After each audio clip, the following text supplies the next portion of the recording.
एक सवाल आया है कि आस्था और विश्वास में तर्क वितर्क होना चाहिए या नहीं। वैसे तो ये सवाल होना ही नहीं चाहिए था। चलिए देखते हैं इनमें सिमिलैरिटीज़ क्या हैं।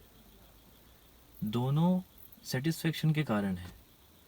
आस्था मन को सेटिस्फाई करता है और इंटरनल पीस देता है, जबकि लॉजिकल रीजनिंग, जिसे आप तर्क कह रहे हैं, वो माइंड को सेटिस्फाई करेगा और आपको मेंटल पीस प्रोवाइड करेगा। दूसरी तरफ देखा जाए तो दोनों ही जीवन जीने का एक मार्ग है।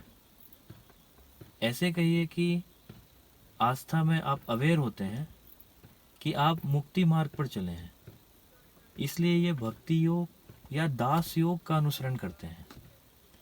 जबकि लॉजिक और रीज़न को जो सपोर्ट कर रहे हैं वो शायद इस बात को अवेयर ना हो, पर वो ध्यान योग या ज्ञान योग का मार्ग बाय डिफ़ॉल्ट फॉलो करते हैं। इसमें योग का मतलब हुआ अपने रास्ते पर मन की स्थिरता को पाना, और जो इसमें सफल होंगे उनमें एक एक्सेप्टेंस होगी। एक्सेप्टेंस से मेरा मतलब ये हुआ कि जो आस्था में लीन व्यक्ति है वो इस बात को एक्सेप्ट करेगा कि लॉजिक उस तर्क देने वाले इंसान के लिए ज़रूरी है, जबकि उस तर्क वाले को ये एक्सेप्ट होना चाहिए कि जो व्यक्ति आस्था में है उसे हम इंटरनल कॉन्फ्लिक्ट में ना डालें किसी लॉजिक या किसी तर्क वितर्क से। अब आपको एक एग्जांपल देता हूँ। जैसे शिव है, शिव में आस्था रखने वाले वो उनको स्वरूप या साकार मानेंगे, वो उनमें अनंत, शाश्वत या सूक्ष्म का अनुभव करेंगे। जबकि एक लॉजिकल पर्सन इस चीज़ को कैसे एक्सेप्ट करेगा।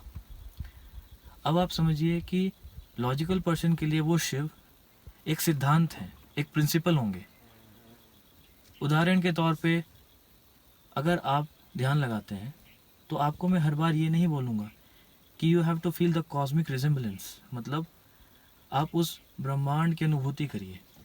आपको मैं हर बार नहीं बोलूँगा कि अपने मन को स्थिर करके अपने मन को संसार के सभी वस्तुओं से जोड़ दें। आपको मैं हर बार नहीं बोलूँगा कि आपको उस वक्त में प्रेजेंट होना है। तो इन सभी बातों को एक मैंने नोमेनक्लेचर देके आपको कहा कि वो शिव है।